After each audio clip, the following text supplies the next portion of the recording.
Hello students, आज हम discuss करेंगे फंक्शंस के कुछ बेसिक्स। एक एग्जांपल सामने रख लेते हैं।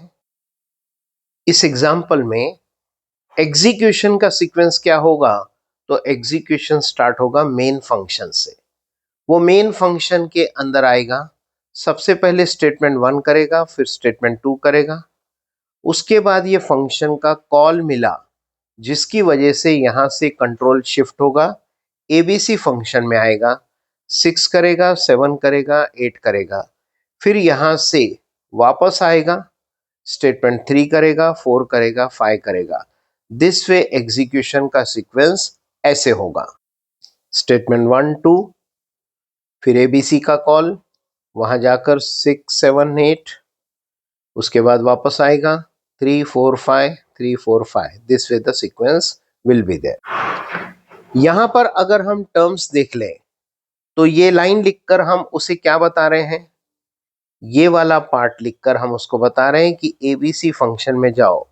इस टुकड़े को कहा जा सकता है फंक्शन कॉल, जो लिखकर उसे बताया जा रहा है कि एबीसी नाम के फंक्शन में जाओ, एग्जीक्यूट एबीसी फंक्शन। और जहां पर एक्चुअल एबीसी फंक्शन का कोड अवेलेबल है उसे कहा जाता है फंक्शन डेफिनेशन या फिर फंक्शन बॉडी। अब इससे रिलेटेड एक और पॉइंट आता है सामने, वो है फंक्शन डिक्लेरेशन या फंक्शन प्रोटोटाइपिंग।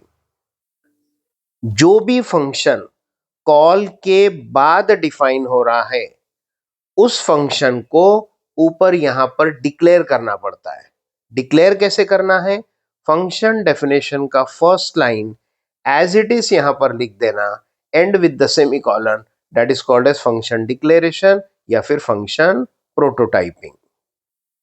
ये फंक्शन डिक्लेरेशन या प्रोटोटाइपिंग सी लैंग्वेज में ऑप्शनल है, लेकिन सी प्लस प्लस में ये डिक्लेरेशन लिखना कंपलसरी है।